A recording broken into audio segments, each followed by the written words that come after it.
미리미리 보셔야 됩니다. 틈틈이. 근데 어차피 기출문제를 바로 나가버리면 여러분은 강제로 찾아서 듣게 될 거예요. 근데 그게 좋은 공부 방법이라 하더라고요. 공부할 때도 그 앞부분이 이해가 안 되면은 뒷부분으로 그냥 넘어가는 게 나아요.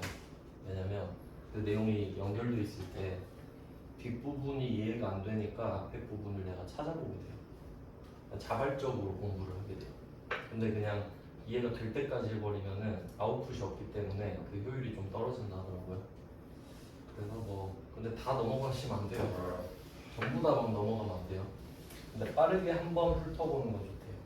구조를 먼저 파악하는 건데 이번 이어서 보죠. 어제 선납색은 했었는데 그러니까 주제를 계정 과목별로도 볼 수 있어야 되고요. 주제별로도 볼 수 있어야 돼요. 그래서 제가 나름대로 구분을 해드린 게 주제는 파란색이다. 계정 과목은 빨간색이다. 그럼 어제 봤던 게 이자를 받는 거랑 이자 받은 거랑 법인세 중간예납세를 낸 거. 그래서 뭐 이자는 12페이지에 72번부터 74번까지가 이자를 받은 내용이었어요. 그럼 요거는 파란색 글씨로 뭐 이자 소득, 뭐 이자 수익 이 정도로 말을 할 수 있고 계정 과목은 선납세금이었죠. 그리고 어제 뭐 말씀만 드렸는데 75번 문제는 그 뭐 파란색 글씨로 보면 법인세 중간예납세액을 납부했다 정도가 되는데 그에 대한 계정 과목은 선납세금 똑같았다라는 겁니다. 그러니까 주제는 다른데 계정 과목은 같다. 그러니까 이렇게 좀 입체적으로 볼 수 있어야 되는 거예요. 그럼 오늘은 좀 법인세 이야기를 해야겠죠? 그럼 지금 우린 강제로 부가가치세랑 법인세는 알아야 돼요. 왜 그런지 한번 생각을 해볼게요. 부가가치세는 아직 배우진 않았는데 부가가치세는 할 거예요. 중요하기 때문에. 그러니까 제가 예측하는 범위는 자산이랑 부가가치세예요. 그 정도 하고 바로 기출 갈 것 같거든요. 근데 기출을 한다고 했으니까 거기서 설명을 조금씩은 하겠지만 근데 오히려 그게 나을 수도 있어요. 그냥 기출 들어가서 그때 그 문제를 조금씩 설명하는 게 더 나을 수도 있어요. 그게 더 와닿으니까. 그럼 이제 두 번째 기출부터는 좀 빨라지거든요. 기출을 언제부터 할지가 좀 뭐 고민이긴 한데 계속 생각 중이에요. 그래서 여러분은 좀 그 가능하다면 틈틈이 강의를 미리미리 좀 들어두시는 게 좋다라는 거죠. 그러니까 여러분한테 좋은 겁니다. 그게 다 못 끝낼 게 확실하기 때문에. 그럼 지금 그 부가가치세는 안 배웠지만 어쨌든 우리가 물건을 팔면 그러니까 간단하게만 설명드릴게요. 만약에 우리가 100만 원짜리 물건을 팔잖아요. 그럼 이 100만 원짜리 물건을 판 순간 10만 원을 국세청에 내야 될 의무가 생겨요. 100만 원짜리 물건을 파는 순간.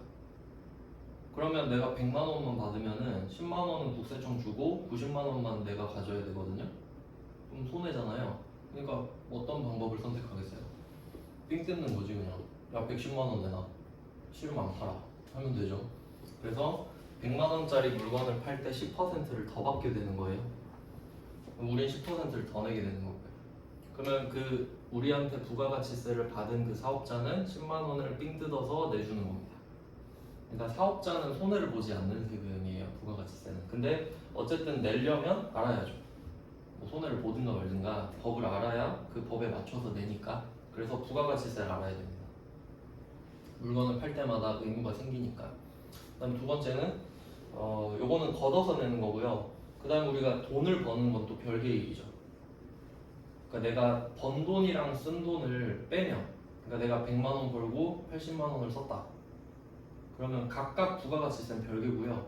그리고 결과적으로 20만 원을 벌게 돼요. 100만 원을 벌고 80만 원을 썼으니까. 그렇죠? 그럼 20만 원이 남아 있잖아요. 그럼 그 남은 돈으로 법인세를 내는 거예요. 다 내는 건 아니고 뭐 몇 퍼센트 내겠죠? 그래서 법인세도 알아야 돼요. 법인세는 수득의 개념이죠. 어제 말씀드린. 그러니까 벌어들였으니까 내는 거고 부가가치세는 상대방이 소비했지만 내가 대신 걷어서 내주는 거고.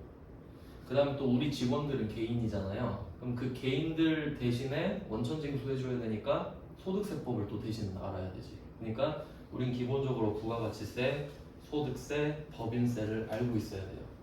보통 법인이 그래요. 그런 식으로 그래서 대충 틀만 알고 있으면 되거든요. 우리가 뭐 법 조문을 외우는 게 아니라 사이클 정도만. 지금 여기 법인세가 나왔으니까 법인세 사이클을 한번 봅시다. 1월 1일부터 12월 31일 이렇게 1년이 있는데 요거를 여러 가지 용어로 말하는데 뭐 다 상대적인 거지만 이 1년을 우린 그냥 일상적인 사람들은 뭐 명칭도 없죠. 그냥 2023년 이러죠. 그냥 올해 이 정도로 말을 하죠. 근데 이게 회계하는 사람들한테는 이게 회계 기간이 되는 거죠. 영어로는 피스칼 이어 뭐 이런 식으로. 그럼 누구한테는 그냥 1년이고 누구한테는 그 회계 단위의 1년이 되는 거고요.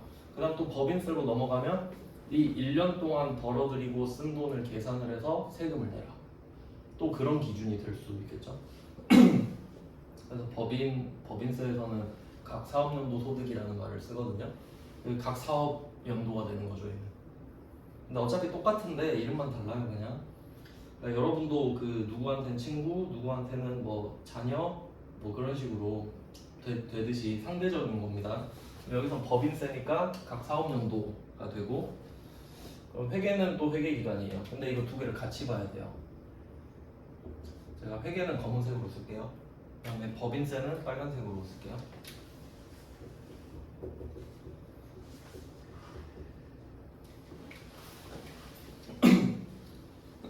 그리고 참고로 회계기간이랑 각 사업연도는 회사가 정할 수 있습니다. 그러니까 꼭 1월 1일부터 12월 31일 말고 그 학교 개강하듯이 3월부터 2월 이렇게 정해도 돼요. 근데 별일 없으면은 이렇게 하는 게 일반적이죠. 그 이유도 있는데 그 이따가 설명드릴게요. 그러면 어차피 우리는 똑같다고 할게요. 그러니까 상식적으로 우리가 어차피 회계 처리도 해야 되고 법인세도 내야 돼요. 근데 회계 기간은 1월부터 하고 각 사업연도는 3월부터 하면 좀 약간 이상한 사람이죠. 굳이 막 비틀어가지고 힘들게 할 이유가 없잖아요. 그러니까 웬만하면 일치하겠죠. 상식적으로. 그러면 이제 회계는 12월 31일에 결산이라는 걸 해야 됩니다. 아주 중요한 행사죠. 그 회계는 오로지 12월 31일을 위해서 기다려왔다고 생각하시면 돼요. 이날만을 기다려온 겁니다. 그러니까 이때 모든 결론을 다 내야 돼요. 재무상태표도 결론이 나야 되고 손익계산서도 결론이 나야 되죠. 그러면 재무상태표는 별 문제가 없어요. 왜냐면 자산은 내가 갖고 있는 돈, 받을 수 있는 돈, 부채는 줄 수 있는 돈, 뭐 그 정도니까 파악이 다 된단 말이죠. 내가 얼마를 받아야 되고 얼마를 줘야 된다가 이때 시점에 그냥 잡히잖아요. 근데 문제는 수익과 비용인데 수익도 발생주이기 때문에 물건을 줬다면 수익이 바로 인식이 돼요. 그러니까 그것도 파악이 쉽죠. 그냥 물건 줬으면 수익이 잡히니까. 근데 문제는 비용 중에서 세금이죠. 세금을 내는 것도 비용이란 말이에요. 근데 세금이랑 이게 안 맞아 버리는 겁니다. 그러니까 뭐 어제도 말씀드렸지만 이 1년 동안 벌어들인 돈을 이렇게 한 번 더 넣어드릴게요. 같다는 뜻이에요. 법인세랑 회계랑. 그럼 이게 실제로 세금을 납부해야 되는 거기 때문에 12월 31일에 세금 내 이러면 너무 잔인하잖아요. 그러니까 실제로 시간을 준다 그랬죠. 3월이거든요. 3월 1일부터 3월 31일까지가 되겠죠. 그러니까 지금이에요. 지금 3월. 한참 바쁜 시기죠. 법인세 신고 납부 기간이에요. 이게 신고 납부 기간.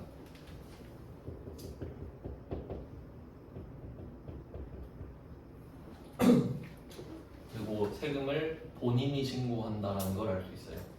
이제 왜 그렇게 되냐면 저도 어릴 때는 세금은 그냥 국가가 내라고 하면 내는 거라고 생각을 했거든요. 안 배웠을 때. 근데 이제 부가가치세부터 배우면은 좀 그때 신기했어요. 저 생각이 되게 많아가지고 신고 납부한다는 거예요. 그럼 내가 부가가치세를 내가 신고하고 내가 납부하면은 저는 그게 의아했죠. 믿는다는 건가 나를? 날 믿는다고? 근데 믿는 게 아니라 너무 많으니까 그냥 일단 갖고 와 한 다음에 이상한 애 있잖아요. 세무조사 하면 되죠. 그냥 뭔가 좀 또 이상한데 가서 한번 볼까? 가서 털면 돼요 그냥. 그래서 털 때 제대로 몇 번 털어주면은 옆에 있는 애들이 보고 야 그냥 알아서 제대로 해야겠다 약간 이런 느낌이죠. 그래서 그 세법이 만들 때 심리를 되게 많이 넣어요. 진짜 중요해요. 어떻게 해야 사람들이 법을 어기지 않는지를 알아야 되기 때문이죠. 금액도 그 상한선을 잘 정해야 되고. 그러면 뭐 이렇게 됐어요. 그러면 법인세에서는 3달을 기다려주는 거죠. 실제로 3달의 텀을 주는 겁니다. 하지만 회계는 안 기다려주죠. 이때 낼 세금도 지금 반영을 하라는 거예요. 비용이니까. 이때 번 돈이니까 세금도 이때 내야 된다라는 거죠. 그러니까 정확히는 내는 게 아니라 인식해야 된다는 겁니다. 맞죠? 논리상으로 맞죠? 왜냐면 회계는 발생주의잖아요. 돈이 나갔을 때 돈이 나갔다고 하는 게 아니라 네가 이 1년 동안 번 돈과 쓴 돈에 대해서 이 1년 안에 세금을 낼 거 아니냐라는 뜻이죠. 그러면 그 세금도 이쪽에 들어가는 게 맞죠? 이제 이게 문제인 거예요. 둘이 안 맞잖아요. 그래서 회계랑 세법을 다 알아야 되는 겁니다. 괴리가 있으니까. 그러면 이때 우린 결산을 해야 되는데, 그럼 우리는 사실 실제로는 12월 31일에 그 법인세 관심이 있을 이유가 없어요. 왜냐면 사실 3달의 시간이 있으니까. 근데 회계 때문에 12월 31일에 강제로 관심을 가져야 되죠. 구해놔야 되니까. 그러니까 내진 않아도 구해놓긴 해야 되는 거예요. 회계 때문에. 그러면 이때 이제 요거는 그 계정 과목의 빨간색이에요. 그럼 이때 우리는 법인세 비용이라는 계정 과목을 인식해요. 요거는 계정 과목입니다. 계정 과목. 그럼 12월 31일이 되면 강제로 법인세 비용이 얼마인지 생각해야 된다는 소리고요. 그럼 또 반대로 말하면 그 전에는 관심이 없어도 된다는 소리입니다. 맞죠? 이때가 출석 체크하는 날이라고 했으니까 그러면 기준이 12월 31일이고요. 그 전에 낸 법인세는 전부 다 선납세금. 기준이 된다는 거예요. 기준이 되고 그 앞에 낸 것들은 그러니까 1월 1일부터 12월 31일까지 냈던 법인세들은 전부 다 그냥 선납세금이에요. 관심이 없잖아요.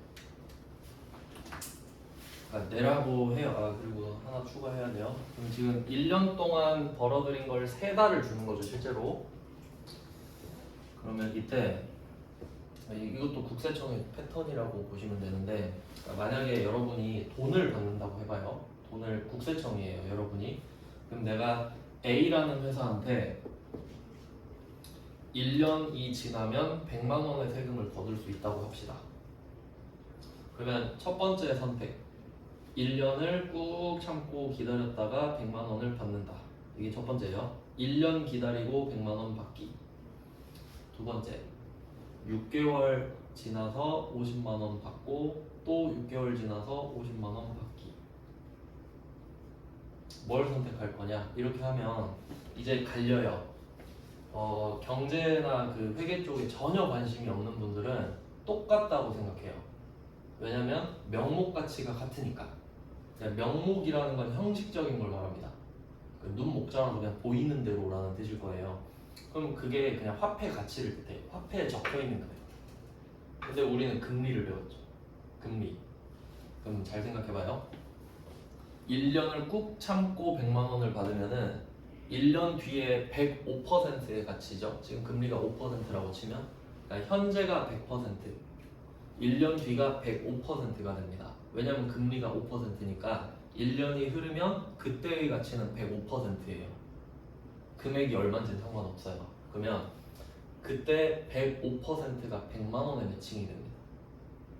1년 후에 100만 원을 받으니까 미래 가치가 됩니다. 그러니까 사실 100만 원도 못 받는 거죠.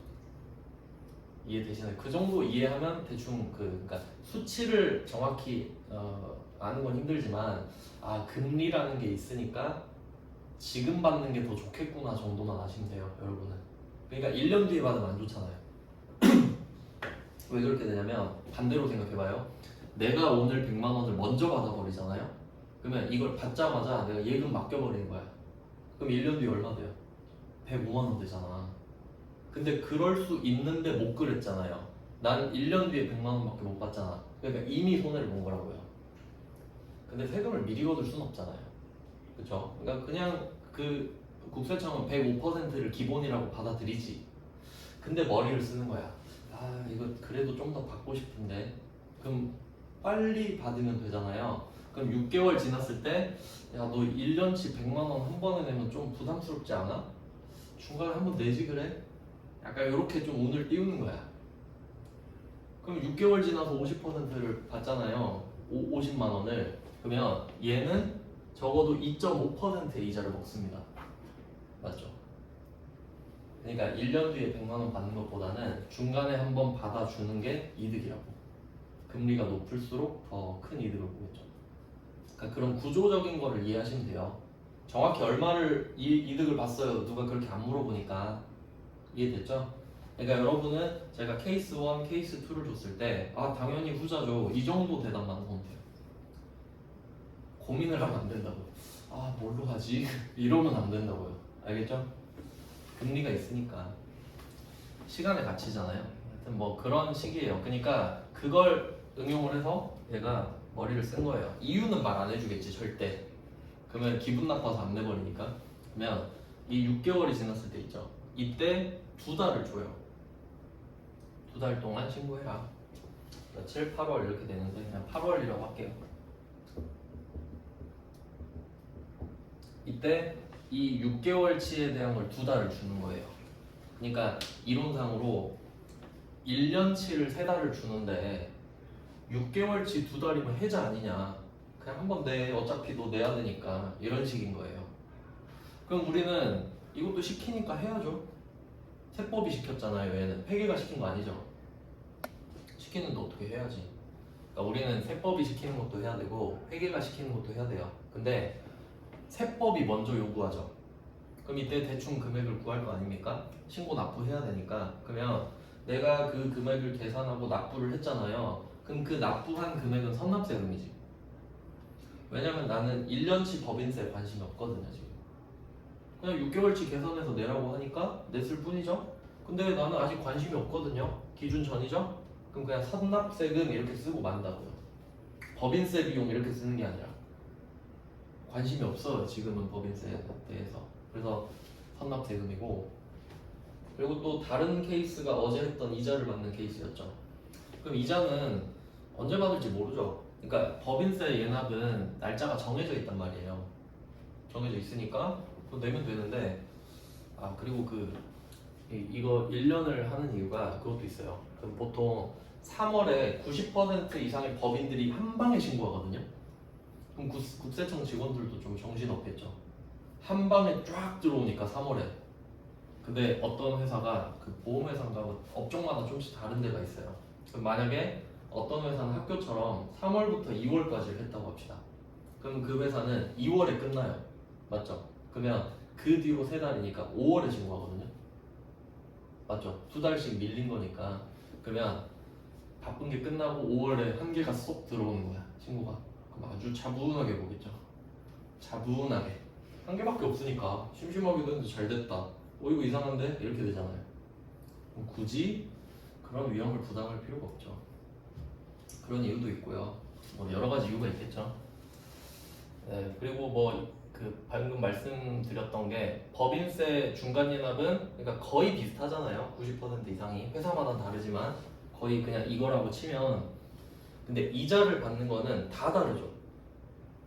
이자를 받는 날짜가 정해진 게 아니잖아요. 이자를 뭐 1월 1일에 다 받기로 하자 이런 거 아니죠. 그러니까 이자 받은 날 다 다르잖아요. 문제에서도. 네, 그러면 걔는 이 안에 어쨌든 기준일 거 아닙니까? 기중일 거 아닙니까? 기중. 그러니까 얘도 선납세금이지. 그러니까 좀 크게 봐야 된다는 거죠. 그러니까 이 틀을 봐야 이자를 받았을 때도 선납세금이고 법인세 중간예납을 해도 그 선납세금이라는 걸 알 수 있다는 거예요. 그러니까 이 정도만 아시면 돼요. 법인세는. 그래서 결론 선납세금이다. 그리고 또 그 안에 내용들을 좀 보면요. 이제 개정 과목이 뭔지를 알았잖아요. 그럼 지금 75번 보고 있는데 일반전표 유동자산 12페이지에 75번이죠. 괄호 안에 보세요. 법인세 납부액은 자산 계정으로 처리할 것 이렇게 돼 있거든요. 이 말은 없어도 됩니다. 법인세 중간연납세액은 선납세금일 수밖에 없거든요. 답이 선납세금 자산이잖아요. 그러니까 이 말은 필요 없다고요. 그러니까 이 괄호를 빼버려도 답은 똑같아요. 그러니까 법인세 중간예납세액은 답이 선납세금으로 정해져 있어요. 상황 자체가 그렇잖아요. 그러니까 요거는 이해를 한 다음에 암기가 돼버리는 거죠, 그냥. 근데 중요한 거는 그냥 외울 수도 있는데 한번 이해하셨죠? 네, 그러고 암기하면 돼요. 그러고 어제 배웠던 그 이자도 한번 생각해 보세요. 우리가 이자를 받았어요. 그러면 그 이자를 만약에 내가 100만 원 이자를 받아요. 그러면 원래는 100만 원 다 받아야 되죠. 그리고 내년 3월에 내면 돼요. 그렇잖아요. 그게 이렇게 지금 방금 배운 거잖아요. 법인세 신고납부가 내년이라며. 그럼 이자를 내가 언제 받았어도 그 금액을 다 받고 내가 알아서 계산해서 내면 되잖아요. 그게 원칙이죠. 근데 은행이 그냥 귀찮다 다 원천징수 할래 이래버렸으니까 그런 값 다 해야죠. 뭐 어떡해요. 그럼 얘가 어떻게 보면 우린 내기 싫은데 내버린 거죠. 그러니까 우리는 이자를 받으면 그 이자를 받은 날에 그거에 대한 세금을 낸 게 되는 거예요. 제가 원천징수를 해버렸으니까. 그럼 어떻게 다 달라고 할 수도 없고 내버렸다는데. 그럼 그냥 선납세금이죠. 선납세금. 왜냐면 이날 전이니까요. 뭐 그런 내용이에요. 결론은 12월 31일 이전에 세금을 냈다. 법인이 벌어들인 소득에 대해서 내는 세금은 전부 다 법인세예요. 그러니까 여러분은 개인이잖아요. 여러분이 이자를 받으면은 그걸 이자 소득이라 그래요. 왜냐면 소득세 내니까요, 여러분은. 그렇게 돼요. 명칭이 그래요. 근데 법인이 이자 받을 수도 있잖아요. 그럼 그것도 이자 소득이긴 한데 그거에 대해서는 법인세를 내요. 알겠죠? 똑같은 이자를 받아도 개인은 소득세를 내고 법인은 법인세를 낸다는 거예요. 그러니까 우린 지금 법인 기준으로 이야기를 하니까 소득세라는 이야기가 나오진 않겠지. 법인이 번 돈은 법인세를 내니까요. 그럼 아까 소득세 해야 된다며. 그건 직원을 위해서 해주는 거고 직원의 세금을 구해주는 거지 우리가 소득세를 내진 않습니다. 이해되셨죠? 그러니까 우린 법인세를 내는 거지.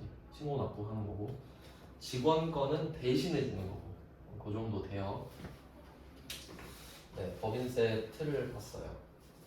그리고 그 72번이랑 73번, 74번 이거 전부 다 선납세금이죠, 답이. 그러니까 얘도 답이 선납세금일 수밖에 없거든요. 그럼 72번 보시면은 원천징수 세액은 자산으로 처리할 것. 이 말 필요 없다는 소리입니다. 답이 선납세금밖에 없는데 이 말이 없다고 그럼 비용으로 할 것도 아니잖아요. 그런 말도 하지도 않고요. 답이 한 개니까. 그리고 74번도 원천징수 세액은 자산으로 하라고 돼 있죠. 세 번째 줄에. 그러니까 이게 보고 패턴을 파악해야지. 쓸데없는 말 하는구나 다. 그리고 73번은 이제 세무 1급답게 아무 말 안 하죠. 이게 세무 1급인 거예요. 뭐 그 정도 차이가 납니다. 답에 영향 없는 거 아시겠죠? 그러니까 혹시 비용으로 처리하면 어떻게 해요? 뭐 이런 말 이제 할 필요가 없다는 겁니다. 답이 한 개니까. 답이 한 개인 거 편하죠. 공부할 때가. 네, 공부할 때 편합니다. 답이 한 개면. 그 다음에 76번을 보시면은 날짜가 안 써있죠. 날짜가 안 써있으면 12월 31일이에요. 그리고 결산 이야기를 하네요. 당해연도 결산을 하면서 법인세 2천만원 지방소득세 포함. 요것도 세법을 알아야 이해할 수 있는 부분인데 제가 그래서 말씀을 드렸던 거예요. 이자 할 때 15.4%라고 말씀을 드렸는데 보통 세금의 패턴이 그렇습니다. 국세, 지방세 이렇게 있는데 물론 이걸 따로따로 내는 것도 있거든요. 자동차세 같은 경우는 지방세예요. 그러니까 내가 자동차세를 뭐 1년에 2번씩 낸다 하면은 그거는 우리 그 광주광역시로 가요. 그러니까 국세청으로 가는 게 아니라 뭐 그런 식으로 돼 있는데 근데 국세를 내면은 이 국세의 10%를 지방세로 내는 패턴이 있어요. 이런 패턴이 많아요. 실제로 법인세도 세율이 10%, 20%, 22% 이렇게 올라가는데 거기에 10%는 당연히 붙는 거예요 또. 그러니까 내가 법인세 세율이 10%다 라고 했을 때 10%만 내는 게 아니라 11%라고 생각해야 되는 거지. 지방세도 있으니까. 그러니까 지방세 자체가 10%라는 게 아니라 국세의 10%, 그러니까 1.1배 그런 말이에요. 그러니까 15.4% 이거를 알면은 여기도 한번 생각해봐요. 법인세 2천만 원 돼 있죠. 그럼 여기에 지방소득세가 포함되어 있다 이 말은 이게 110%라는 소리예요. 2천만 원이. 여기에 지방세가 불포함되어 있다 그럼 2,200인 거라고. 알겠죠? 그 말이에요. 이걸로 장난 엄청 많이 쳐요. 포함, 불포함, 뭐 제외 이런 거 가지고. 왜냐면 이거는 논리 문제이기 때문에 외우는 게 아니잖아요. 그래서 어쨌든 우리는 총액이 2천만 원이라는 소리 아니니까 여기서 하는 말이. 그럼 우리는 어차피 그게 비용일 거 아닙니까? 그러니까 이 법인세 비용은 필연적으로 지방세가 포함돼 있지.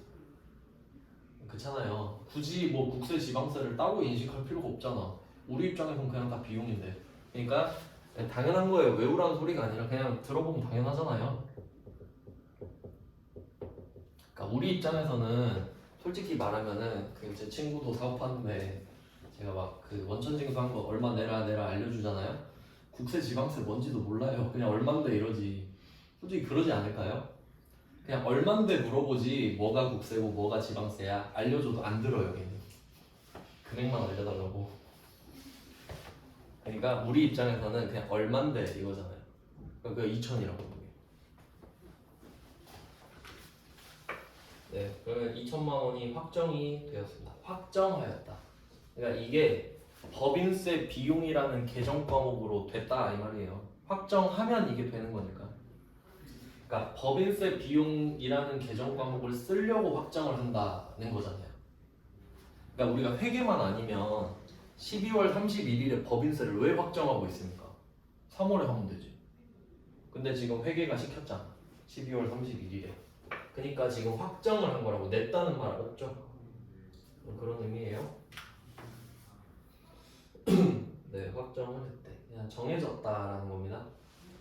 그러면 이걸 가지고 이자 수익에 대한 원천징수세액이 50만 원, 법인세 중간연합세액이 600만 원. 어디서 봤던 거네요. 이자 수익에 대한 원천징수세액 이거 72번부터 74번까지. 법인세 중간연합세액 75번이죠. 그럼 우리는 이런 일들을 다 겪었잖아요 지금. 근데 그걸 다 선납세금으로 쌓아놨죠 지금. 왜냐면 관심 없었잖아요 그때는. 그러니까 이건 그렇게 생각하면 돼요. 그 마일리지 쌓아놓은 거야 그냥. 계속 쌓아놓은 거야. 내라고 하니까 내긴 냈는데 아 이거 뭐 자꾸 내라 그래. 그냥 마일리지 쌓았다고 생각해야겠다 라고 해놨던 거지.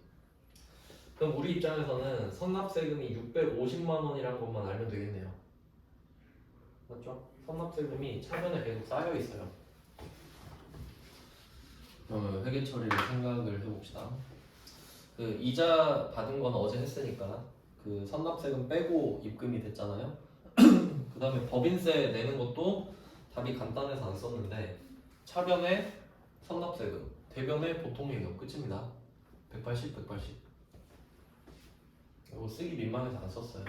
이런 쉬운 것들은. 그럼 결론은 뭐냐면 선납세금이 차변에 쌓여 있다는 겁니다 지금. 그렇죠? 그 다음에 오늘은 12월 31일이니까 법인세 비용이 확정이 됐다는 말까지 했어요. 맞죠? 그러면 회계 처리 해볼게요. 12월 31일. 자, 법인세 비용, 이거 비용입니다. 법인세 비용은 2천만 원이죠.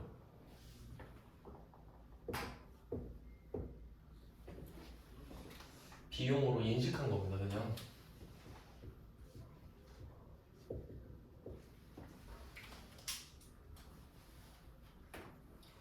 그리고 이 2천만 원이 지금 있을 필요는 없죠? 우린 3달 뒤에 내면 돼요. 그러니까 우린 이거 할 거 다 한 겁니다. 아, 2천 정도 구했으니까 아우 이제 3달 동안 그냥 편하게 자겠다 이런 느낌이에요, 그냥. 그럼 우리가 이 2천만 원인 걸 알았어요. 1년 동안 내야 될 세금이. 근데 우리 2천만 원 다 내나요? 나 650만 원 내놓은 거 있는데. 그럼 그거 생각해야죠. 근데 옛날에 뭐 냈던 거 같은데 그게 50이랑 600이 있네? 그럼 650은 안 내도 되겠다. 그럼 차변에 쌓여있던 선납세금 마일리지 있죠? 그거 꺼내서 써야지. 꺼내서 씁니다. 그러니까 돈이 나가진 않지만 생각은 정리할 수 있잖아요. 그럼 650은 안 나가겠네?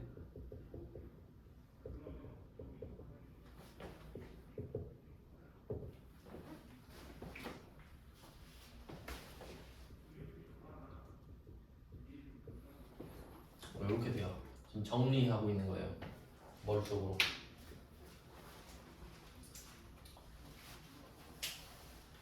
그래서 이 76번 문제의 난이도를 생각해 보면은 일단 이해가 있어야 돼요. 이해도가. 그러니까 모르는 사람이 보면 어떻게 했어요? 그냥 암기만 한 사람이 보면은 왜 뜬금없이 이자랑 법인세 이야기를 같이 하지? 뭐 이러고 있겠죠. 그러니까 이게 큰 틀로 보여드리는 겁니다. 그러니까 여기 안에 이자가 막 껴있고 사이에. 그리고 법인세 중간해납은 정해져 있고. 근데 어쨌든 1년이고 법인세 비용 전이다. 이런 거죠. 얘는 숲을 못 보면은 자기가 뭐 하는지 모르면서 문제를 풀게 되거든요. 그리고 이 76번은 선납세금으로 계상하였다 이 말 있잖아요. 이 말을 사실 빼야 돼. 그래야 정상이에요 원래. 그러니까 나 이자 원천징수세 50 있고 법인세 중간내납 600 있다 이렇게 말해야 돼 그냥. 그래야 정상적인 문제예요. 아시겠죠? 그 말이 없다고 생각해야 돼요. 선납세금이란 말이 지금 너무 쉬워요. 그래서 그럼 일단 이렇게 정리를 했죠. 그리고 또 여기서 중요한 게 나와요. 그러면 회계는 12월 31일에 구하라 그랬죠. 너 법인세 얼마야? 저 2천이요. 내나요? 안 내줘요. 그리고 12월 31일은 내가 가도 안 받아줘요. 안 받아줘. 3월에 신고납부 하라고 했는데 뭐하냐? 이러겠지. 하라고 할 때 해. 이럴 거 아니에요. 그래서 얘는 알아도 못 내요 어차피. 근데 얼마 내는지는 알죠 이제. 얼마죠? 구할 필요 없죠. 알아서 구해주니까. 그럼 이게 뭐냐? 미지급 세금이 돼요.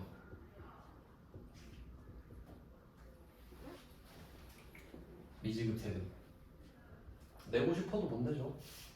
안 받아주니까. 그럼 킵 해놔야 될 거 아니에요. 뭐 어쩔 수 없지 뭐. 자, 이런 상황이 돼요. 그러니까 이게 답이에요.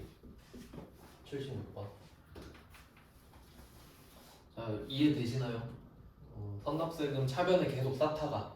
그러니까 72번부터 75번은 차변에 선납세금을 계속 쌓아두잖아요. 쌓아뒀어 차변에. 그걸 꺼내서 쓰는 거예요. 12월 31일에.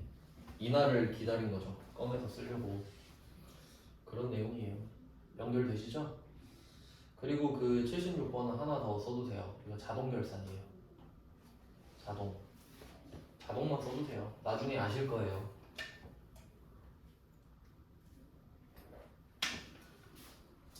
제가 그 말 했잖아요. 결산이 두 개 있다고. 자동, 수동 있다고. 수동은 똑같이 문제 풀어서 적는 거라 그랬죠. 똑같이 풀어서 적는 거. 그럼 제가 사실 아무 말도 안 해도 돼요. 그쵸? 하던 대로 하면 되잖아요. 오히려 말을 안 하는 게 나을걸? 수동은? 그냥 일반 점표인 줄 알고 푸는 게 낫다고요. 괜히 말하면 수동? 이래버리니까 자동은 말을 해주잖아요. 왜? 이건 붕괴 안 하니까. 붕괴 안 해도 되니까. 그럼 기분이 좀 좋아져야죠. 방금 이거 적어놓고 이걸 안 적어도 되는 거구나. 근데 이해는 해야죠. 붕괴를 안 한다고 해서 아무것도 안 하는 건 아니에요. 그러니까 우리가 이 금액을 판단할 줄은 알아야 되죠. 그래서 여러분이 이 분계를 직접 하지 않아도 돼요. 근데 분계까지 할 줄 알면 당연히 숫자 적는 건 할 수 있지. 뭐 그렇게 말씀을 드리겠습니다. 자동이라고 말씀드리는 거는 굳이 수동으로 할 필요가 없습니다. 시간이 아깝기 때문이죠. 그냥 얘 자동이구나 정도. 그 자료 보면은 제가 결산을 안 할 것 같아서 말씀을 드리는데 결산 자료가 따로 있어요 또. 그러니까 일반 점표가 300문제 넘거든요. 네, 그 중에 12월 31일 것만 따로 모아놓은 거야. 결산은. 그리고 그 안에서 수동과 자동으로 나눠놨어요. 그럼 좀 보기 편하겠죠. 그러니까 공부를 그렇게 좀 입체적으로 입체적으로 맨날 그런 말 하잖아요. 그렇게 정리가 돼야 돼요. 그러니까 일반전표 상으로 봤을 때는 일반전표 상으로 보면은 1월 1일부터 12월 31일까지 다 있잖아요. 모든 거래가 다 있지 일반전표는. 근데 그 중에 12월 31일 것만 따로 떼서 보는 거지 또. 그럼 또 시야가 달라지죠. 아 그럼 이걸 다시 보면 아 얘네들이 맞아 12월 31일에 있었지 이렇게 되잖아요. 그걸 또 수동 자동을 나눠서 보는 거야. 그럼 또 자동 보면서 아 얘네들은 분리 안 해도 되는구나. 그러니까 이런 식으로 공부가 가야지. 그래서 제가 이거 그 레이아웃 잡느라 진짜 힘들었던 게 결산을 따로 빼고 결산 문제를 일반 전표에 안 넣기도 하고 그랬거든요. 그럼 또 이야기가 안 돼. 그럴 거 아니에요. 허리가 막 빠져 있으니까. 그래서 따로 준비를 해놨으니까 또 보시면은 도움이 될 거예요. 생각을 많이 해서 만든 거라서 그래도 보는 게 훨씬 나을 겁니다. 공부하실 때. 네, 계속 할 줄 알고 만든 거거든요. 항상 계속 할 줄 알고 만든 거라 최선을 다했죠. 근데 사실 그만두려고 만든 거긴 해요. 그 약간 유작 같은 느낌으로 있죠. 그 유종의 미를 남기고 떠나겠다. 이제 77번입니다. 77번 법인세 비용은 1,050이다. 이거는 딱 봤을 때 76번이랑 똑같다는 느낌이 들어야 됩니다. 76번이랑 77번 똑같은 문제입니다. 네, 대충 이제 제가 문제를 넣는 패턴을 아실 것 같아요. 76번은 자세하게 설명했죠. 착한 출제자. 근데 우리는 항상 못된 출제자 대비해야 되죠. 그러니까 밑에가 못된 출제자 77번. 근데 이게 그 급수를 좀 가리고 보면요 76번이 회계 1급일 것 같아요. 77번이 세무 2급일 것 같아요. 근데 어때요? 바뀌어있죠. 그러니까 요새는 경계가 없습니다. 경계가 없기 때문에 그래서 제가 통합으로 만든 거예요. 이것도 고민을 진짜 많이 했거든요. 왜냐면 한번 생각을 해보십시오 여러분. 회차를 제가 45회 정도를 봤는데 한 회차당 일반 전표가 6문제예요. 근데 급수가 3개잖아요. 그 보느라 진짜 눈이 빠질 것 같아요. 그리고 오늘 하다가 내일 보면 또 다시 해야 되거든요. 하루에 끝내야 된단 말이에요. 그러니까 하여튼 열심히 만들었으니까 여러분도 열심히 하라는 거죠. 그럼 77번은 단기 법인세 비용. 그럼 차이를 한번 볼까요? 76번은 법인세, 지방세 포함 이렇게 말했죠. 그러니까 요거는 일상 용어를 말한 거지. 아, 나 법인세 내야 되는데 지방소득세까지 2천이나 나왔어. 이 말을 한 거예요. 그럼 이걸 보고 법인세 비용이라는 계정 과목 써야 되는 거 알지? 이걸 물어보는 문제입니다. 근데 77번은 그냥 깠죠. 법인세 비용이다. 계정 과목을 말한 겁니다. 차이 아시겠죠? 그럼 얘는 2050에 당연히 지방세가 포함되어 있죠. 왜냐면 지방세 포함해서 법인세 비용을 쓰는 거잖아요. 그러니까 그 정도 이해할 수 있죠? 그러니까 다 써놨습니다. 네, 그리고 여기서는 선납세금은 조회하여 사용할 것 이렇게 돼 있는데 이게 당연하지 않겠어요? 누가 알려주겠어요? 조회는 기본입니다. 뭘 하든지 조회는 기본이에요. 아무도 안 알려준다 생각해야지. 그러면 원래는 모든 일에 조회를 하는데 이 법인세 비용 정리하는 거 있죠. 이 상황에서는 선납세금을 조회하지 않아도 돼요. 그건 결산을 해보지 말아요. 그러니까 이게 자동 결산 같은 경우는 분배를 안 한다고 했잖아요. 어떤 느낌이냐면 그 결산 자료 입력 메뉴에 가면은 그 어차피 강의 들으실 거죠. 보면은 칸이 뻥뻥 뚫려 있어요. 그냥 가면은 그러니까 분계를 하는 칸이 아니라 그냥 숫자를 적을 수 있는 칸이 뚫려 있거든요. 근데 이게 초록색이에요. 아주 연한 녹색으로 돼 있어요. 그러니까 칸이 뚫려 있는 게 쫙 있는데 쫙 뚫려 있거든요. 아래로 계정 과목별로 쭉 뚫려 있어요. 근데 어떤 애는 흰색이고 어떤 애는 초록색이에요. 흰색, 초록색, 흰색, 초록색. 근데 초록색밖에 입력이 안 돼요. 그래서 자동 결산을 잘하는 팁은 초록색 칸만 클릭하면서 따라가는 거예요. 어차피 거기밖에 입력이 안 되잖아요. 그 옆에 써 있는 글자는 자동 결산인 거예요. 그러니까 그렇게 요령껏 공부를 할 수 있어요. 그거 안 해도 되잖아. 물론 틀이 잡혀 있으면 이제 빨리 적용이 되는데 아예 막 하지 말란 소리는 아니에요. 좀 빨리 적용이 되겠죠. 그럼 그 초록색 칸에 법인세 비용을 뭐 지금 1050이죠? 그러면 1050 이렇게 적는 거예요. 초록색 칸에다가 1050 이렇게 적어요. 그 다음에 밑에 선납세금. 선납세금에 얼마 적는데 조회를 해야 된다 이거지. 근데 선납세금은 옆에 써 있어요. 상식적으로 생각해봐요. 내가 지금 법인세를 적겠다라고 했는데 왜 내가 회계 프로그램 막 200만 원 주면서 쓰겠어요? 법인세 비용 옆에 선납세금이 떠야지 저절로. 그럼 바로 보고 적으면 되죠. 알아서 옆에 떠 있어요. 그러니까 얘는 조회의 의미가 없어요. 그러니까 법인세 비용 할 때 선납세금 조회라 이것만 의미가 없어요. 그러니까 다른 건 따로 해야 되는데 그래서 얘는 조회를 할 필요 없다 이 정도 뭐 메모해 두시면 돼요. 어차피 알게 돼요 그냥 하면은. 그러니까 얘는 걱정할 필요가 없다는 거지. 그러니까 76번은 650 말해줬잖아요. 그러니까 얘도 옆칸에 650이 써 있어요 그냥. 그러니까 그거 보고 650을 쓰면 된다는 소리예요. 해보면 바로 느낌 오실 겁니다. 지금 말로 하는 거라서. 그럼 76번, 77번을 여러분이 대비를 하셔야 되는 거고요. 둘 다 자동결산이겠죠? 그러니까 좀 이어지는 거 아시겠죠? 내용이. 그러니까 72, 73, 74 한 덩어리, 75번 한 덩어리. 근데 결국 얘네들이 한 덩어리. 그리고 이게 원인이 되어서 76, 77이 결과가 된 거죠. 이 정도 흐름을 아셔야 돼요. 이런 그림이 있으면 좋겠죠. 네, 그림으로 그때그때 정리를 해놓으시면 진짜 좋습니다. 그림으로 정리를 해놓으면은 어떤 제가 그 세법 공부할 때 그 요약서 같은 거를 볼 때 전부 다 그림으로 된 책이 있거든요. 민법도 그림으로 했어요. 근데 완전 막 그림 일러스트로 돼 있다는 게 아니라 그냥 제가 막 현금 과부족 했을 때 막대기 그리고 그런 식 있잖아요. 그런 걸 조금씩 첨가해 두면은 그러니까 뭐 포스트잇 같은 데라든지 조금씩 해놓으면은 되게 진짜 잘 기억이 돼요. 그러니까 요거 없으면은 복습할 때 안 되겠잖아요. 한번 그려보시고, 그러니까 그려보시는 정도는 그 결과물을 내라는 게 아니라 내 머릿속에 이제 하면서 이 정도 법인세 지식은 필요합니다. 그 다음에 78번 이건 세무 1급인데 뭐 안 해도 되지만 그 왜 냈는지 한번 볼게요. 이렇게 내진 않을 텐데 78번 보시면은 자 법인세 총 부담세 1000만원, 지방소득세 100이죠. 무슨 말일까요 이거? 법인세 비용이 얼마라고? 1100 그 말이에요. 1100이라고 말을 한 거예요 지금. 그러니까 법인세 비용은 1100이야.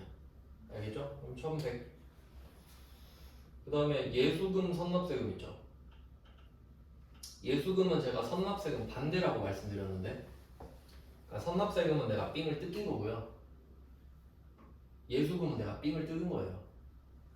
그러니까 예수금은 직원 월급 줄 때 야 너 세법 모르지? 근데 너 세금 내야 되잖아. 근데 내가 세금 구해서 갖고 있다 내줄게. 그게 예수금이에요.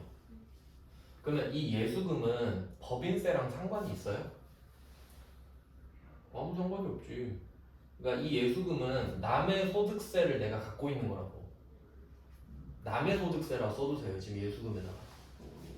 그러니까 직원도 남이지 뭐. 남보다 더하죠. 남이 낫지 차라리. 모르는 남은 친절하게라도 하지. 그러면 그 예수금은 우리 직원의 소득세를 내가 잠깐 맡아두는 거죠. 잠깐. 그 다음 달 10일까지 내야 돼요. 그러니까 세무 1급 난이도 아시겠죠? 그러니까 여기서 예수금 X 쳐야 되죠.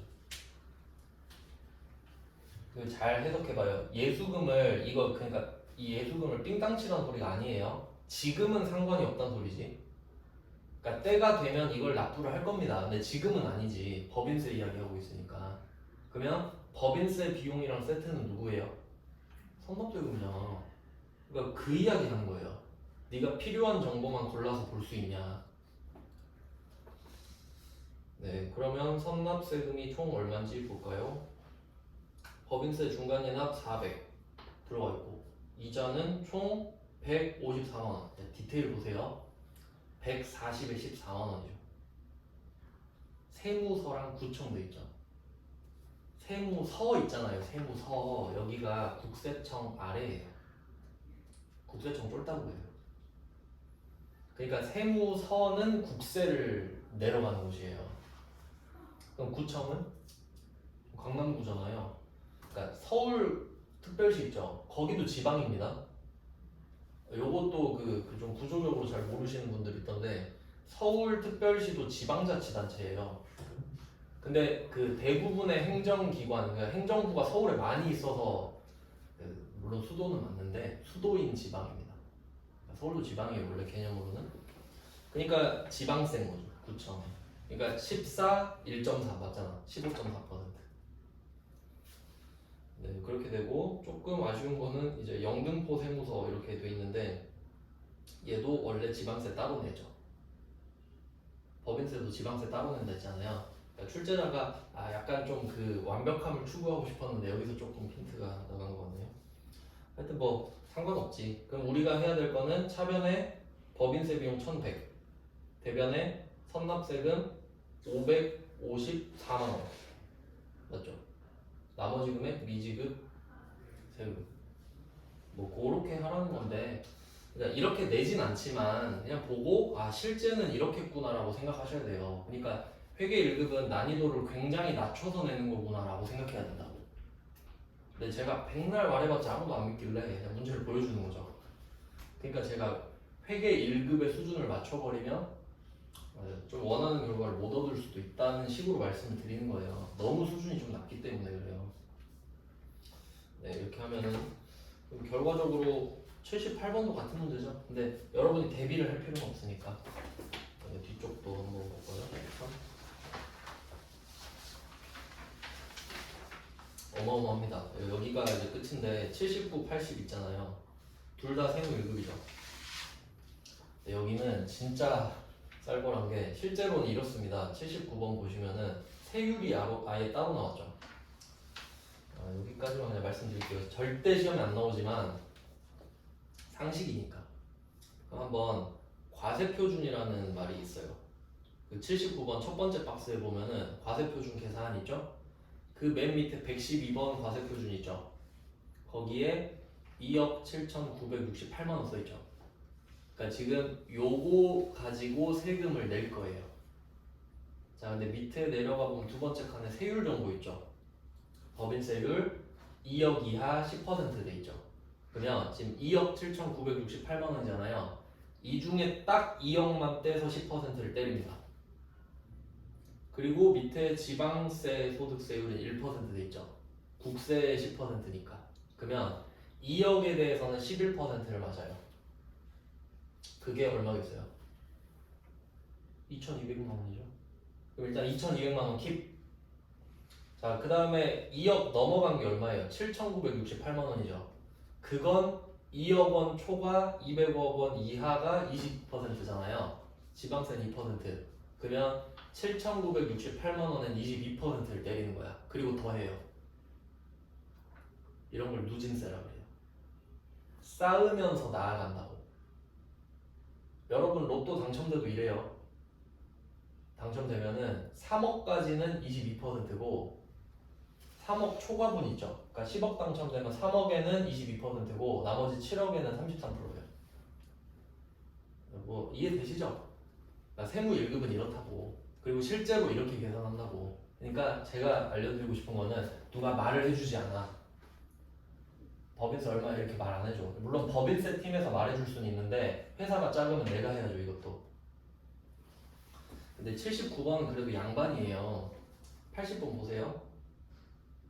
과세표준 얘도 있죠. 과세표준 10번에 그거 표 안에 2억 5천 써있는 거 보이세요? 얘는 세율도 안 적어줬어. 이게 정상이라고 세무율급은. 그러니까 이건 무슨 말이에요? 외워야 된다는 소리지. 2억 아래는 11%, 2억 넘으면 200억까지는. 근데 이 정도는 외울 수 있긴 있잖아요. 근데 우리한테 이걸 요구하진 않지. 그러니까 좀 느낌 오시죠? 어떤 느낌인지. 그러니까 결과적으로 76번부터 80번까지가 다 같은 문제예요. 네, 그냥 수준 차이지. 근데 우리는 76, 77 됐죠? 정리됐죠? 이렇게 하면 드디어 종려자산이 끝났습니다. 이렇게 해놓고요. 좀 쉬다가 재고자산 하겠습니다.